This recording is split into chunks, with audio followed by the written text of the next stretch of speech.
بسم اللہ الرحمن الرحیم۔ السلام علیکم ناظرین، آج کی ویڈیو میں ہم آپ کو بتائیں گے نبی خدا حضرت ہود علیہ السلام کا واقعہ۔ ابن ماغویہ اور قطب راوندی نے حضرت ہود علیہ السلام کا شجرہ نسب کچھ اس طرح بیان کیا ہے: ہود بن عبداللہ بن ربا بن حلوس بن عاد بن اوز بن ارم بن سام بن نوح علیہ السلام۔ ابن ماغویہ نے کہا ہے کہ حضرت ہود علیہ السلام کو اس لیے ہود کہتے ہیں کہ آپ اپنی قوم میں اس عمل کے ساتھ ہدایت یافتہ تھے جس سے قوم گمراہ تھی۔ بسند معتبر حضرت امام جعفر صادق علیہ السلام سے منقول ہے کہ جب حضرت نوح علیہ السلام کی وفات کا وقت آیا تو آپ نے اپنے اطاعت گزار ساتھیوں کو طلب کیا اور فرمایا کہ یاد رکھو کہ میرے بعد اجت خدا کی غیبت کا زمانہ ہے، جس میں باطل پیشواؤں اور ظالم بادشاہوں کا غلبہ ہوگا، اور خداوند اعلیٰ تم سے اس شدت کو میرے ایک قائم کے ذریعے سے رفع کرے گا جس کا نام ہود علیہ السلام ہوگا۔ وہ پسندیدہ حیت اور اخلاق حمیدہ اور وقار کا حامل ہوگا اور مجھ سے خلق و صورت میں مشابہ ہوگا۔ جب وہ ظاہر ہوگا خداوند عالم تمہارے دشمنوں کو ہوا کے ذریعے سے ہلاک کرے گا۔ اس لیے مومنین برابر حضرت ہود علیہ السلام کے آنے کا انتظار کرتے رہے، یہاں تک کہ ایک طویل مدت گزر گئی اور بہت سے لوگ گمراہ ہو گئے۔ اس وقت خدا نے ہود علیہ السلام کو ظاہر فرمایا جبکہ وہ لوگ نا امید ہو چکے تھے اور ان پر ہلاکتیں شدید ہو گئی تھیں، پر اللہ تعالیٰ نے ان کے دشمنوں کو باد عقیم کے ذریعے سے ہلاک کیا، جس کو قرآن پاک میں ذکر فرمایا ہے۔ باد عقیم ایسی تیز اور سرد ہوا کو کہتے ہیں جو کہ فصلوں اور صحت کے لیے انتہائی نقصان دہ ہوتی ہے۔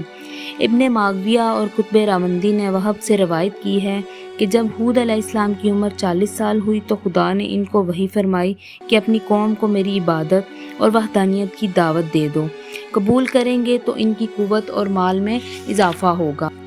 وہ لوگ ایک روز ایک مقام پر کھڑے تھے، اس وقت ہود علیہ السلام ان کے پاس آئے کہ خدا کی عبادت کرو جس نے تم کو پیدا کیا ہے، اس کے سوا کوئی معبود نہیں۔ انہوں نے کہا، اے ہود، تم ہمارے نزدیک قابل اعتماد اور امین تھے۔ آپ نے فرمایا، میں تمہاری طرف خدا کا بھیجا ہوا آیا ہوں، بتوں کی پرستش ترک کرو۔ انہوں نے جب آپ کا کلام سنا تو غضبناک ہو کر آپ کی طرف دوڑے اور آپ کا گلا دبانے کی شروع کر دیا، یہاں تک کہ آپ مرنے کے قریب پہنچ گئے تو چھوڑا۔ حضرت ہود علیہ السلام 24 گھنٹے تک بے ہوش رہے۔ جب ہوش آیا تو عرض کی کہ میرے پروردگار، جو کچھ تو نے حکم دیا تھا میں نے تعمیل کی، اور جو کچھ ان لوگوں نے کیا تو نے دیکھ لیا۔ اس وقت جبرائیل علیہ السلام نازل ہوئے اور کہا کہ حق تعالیٰ فرماتا ہے کہ تم بددل اور رنجیدہ ہو گئے اور اپنی قوم کی ہدایت میں سستی اختیار کی، حالانکہ میں نے وعدہ کیا ہے کہ تمہارے خوف ان کے دلوں میں ڈال دوں گا، پھر وہ لوگ تمہارے زد و کوب پر قادر نہ ہو سکیں گے۔ یہ سن کر ہود علیہ السلام پھر اپنی قوم کی طرف آئے اور کہا، تم لوگوں نے بہت فساد اور سرکشی اختیار کی ہے۔ ان لوگوں نے کہا، ہود علیہ السلام، ان باتوں کو ترک کرو ورنہ اس مرتبہ تم کو ایسی اذیت دیں گے کہ پہلی تکلیف بھول جاؤ گے۔ ہود علیہ السلام نے فرمایا کہ تم اپنی سرکشی سے باز آؤ اور اپنے پروردگار سے توبہ کرو۔ تو ان کے دلوں میں ہود کا رعب اور خوف پیدا ہو گیا۔ انہوں نے سمجھا کہ اب ہم ہود علیہ السلام کے زد و کوب پر قادر نہیں ہو سکیں گے، لہٰذا تمام قوم نے مل کر آپ کی تکلیف پر کمر باندھ لی۔ حضرت ہود علیہ السلام ان لوگوں میں نعرہ بلند کیا جس کی شدت اور دہشت سے وہ لوگ دور ہٹ گئے۔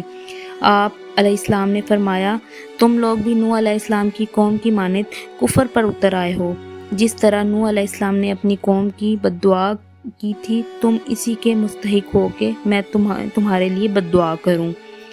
ان لوگوں نے کہا، نوح علیہ السلام کی قوم کے تمام خدا کمزور و ناتواں اور ہمارے سب خدا مضبوط اور قوی ہیں، اور ہماری طاقتیں بھی تمہیں معلوم ہیں۔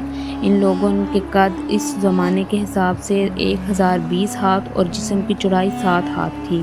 ان میں کوئی جب چاہتا ایک چھوٹے پہاڑی ٹیلہ کو اکھاڑ کر پھینک دیتا تھا۔ حضرت ہود علیہ السلام نے ان لوگوں کو 760 سال دعوت خداوندی کی۔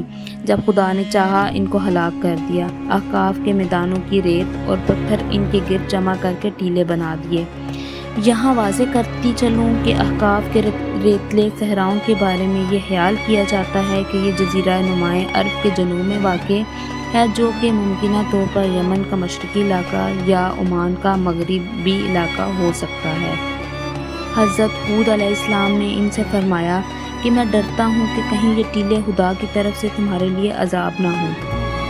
غرض ہرگز ہود علیہ السلام ان کی سرکشی کے سبب سے بہت رنجیدہ ہوئے۔ ان ٹیلوں نے آپ کو آواز دی کہ آپ خوش ہوں کہ قوم عاد پر ہمارے ذریعے سے ایک روز بد آئے گا۔ جب ہود علیہ السلام نے یہ آواز سنی تو فرمایا کہ اے میری قوم، خدا سے ڈرو اور اس کی عبادت کرو۔ اگر ایمان نہ لاؤ گے تو یہ پہاڑ اور ٹیلے سب کے سب تمہارے لیے خدا کا عذاب اور غضب ہو جائیں گے۔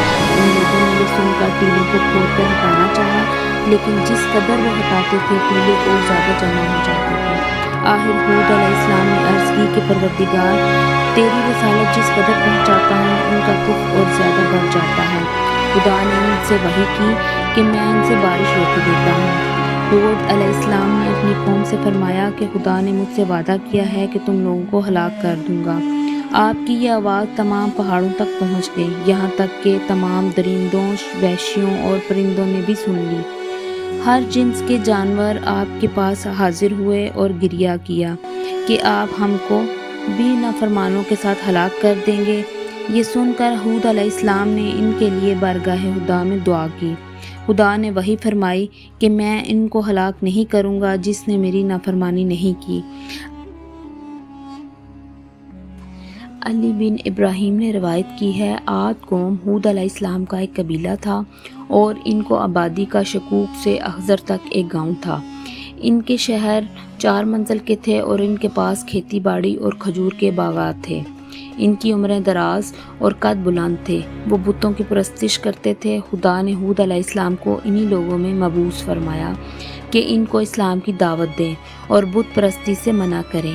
ان لوگوں نے انکار کیا اور ایمان نہیں لائے اور آپ کو تکلیف پہنچاتے رہے، لہٰذا خدا نے 7 برس تک بارش ان سے روک دی، یہاں تک کہ ان میں قحط ظاہر ہو گیا۔ حضرت ہود علیہ السلام خود بھی زراعت کرتے تھے اور اس کے لیے آب کشی کیا کرتے تھے۔ ایک بار ایک گروہ آپ کے دروازے پر آیا اور آپ کو پکارا۔ ایک بوڑھی عورت باہر آئی جس کے بال سفید تھے اور ایک آنکھ نہیں تھی۔ اس نے پوچھا کہ تم لوگ کون ہو؟ ان لوگوں نے کہا کہ ہم فلاں شہر سے آئے ہیں، وہاں قحط سالی کی مصیبت میں گرفتار ہیں، یہاں اس لیے آئے ہیں کہ ہود علیہ السلام ہمارے لیے خدا سے دعا کریں کہ ہمارے شہر میں بارش برسے۔ اس نے کہا کہ اگر ہود علیہ السلام کی دعا مستجاب ہوتی تو وہ خود اپنے لیے دعا کرتے، کیونکہ ان کی تمام زراعت پانی کی کمی کی وجہ سے خشک ہو گئی ہے۔ ان لوگوں نے پوچھا کہ اس وقت وہ کہاں ہیں؟ عورت نے جواب دیا کہ وہ فلاں مقام پہ ہیں۔ وہ لوگ حضرت علیہ السلام کے پاس آئے اور کہا کہ پیغمبر خدا، ہمارے شہر خشک ہو گئے ہیں، پانی نہیں برستا، خدا سے دعا کیجیے کہ وہ ہمیں باران رحمت سے نوازے اور ہم کو نعمت فراواں عطا فرمائے۔ ہود علیہ السلام یہ سن کر نماز کے لیے تیار ہوئے اور نماز پڑھ کر ان کے لیے جب دعا کر چکے تو ان سے فرمایا کہ واپس جاؤ، خدا نے تمہارے لیے باران رحمت نازل کیا اور تمہارے شہروں میں فراوانی حاصل ہوئی۔ ہود علیہ السلام اپنی قوم میں موجود رہے اور ان کو خدا کی طرف دعوت دیتے رہے اور بتوں کی پرستش سے روکتے رہے۔ کہتے تھے کہ بتوں کی پرستش ترک کر دو اور خدا واحد کی عبادت کرو تاکہ تمہارے شہروں کی آبادی ترقی ہو اور خدا تم کو بارش نازل کرے۔ لیکن وہ لوگ ایمان نہیں لائے تو خدا نے ان پر نہایت سرد اور تیز ہوا بھیجی جس کو ان پر 7 راتیں اور 8 روز تک قائم رکھا۔ یہ ہوا قوم عاد کو اٹھا کر اس قدر بلند کرتی تھی کہ وہ ایک ٹڈی کی مانند معلوم ہوتے تھے اور پھر ان کو سر کے بال پہاڑوں پر پٹکتی تھی، اس سے ان کی ہڈیاں چور چور ہو جاتی تھیں۔ اس کو روکنے کے لیے ان لوگوں نے عمارتیں اور مضبوط دیواریں بنائی تھیں جن میں وہ لوگ داخل ہوتے تھے تو ان کے پیچھے ہوا بھی داخل ہوتی تھی اور ان کو باہر نکال کر اڑا لے جاتی تھی۔ ناظرین، اس باد حکیم کے بارے میں مختلف روایات ملتی ہیں جن سے ہم آپ کو آگاہ کرتے ہیں۔ ناظرین، یہ باد حکیم کس قدر خوفناک تھی اس کے بارے میں مختلف روایات ملتی ہیں۔ حضرت امام حنبل باقر سے منقول ہے کہ باد حکیم جس کو خدا نے قوم عاد کے لیے بھیجا ہے وہ عذاب کی ہوا ہے جس میں رحم کی بالکل گنجائش نہیں، اس سے کسی گھاس کی نشوونما تک نہیں ہوتی، وہ زمین کے ساتھ میں دبکے سے برآمد ہوتی تھی، وہ ہوا کبھی ظاہر نہیں ہوئی سوائے اس وقت کے جب کہ قوم عاد پر خدا نے غضب فرمایا۔ اس وقت بھی خزینہ داروں کو یہ حکم تھا کہ اس ہوا کو صرف انگوٹھی کے سائے جتنا باہر نکالیں، لیکن وہ قوم عاد پر غضبناک ہو کر گائے کے دماغ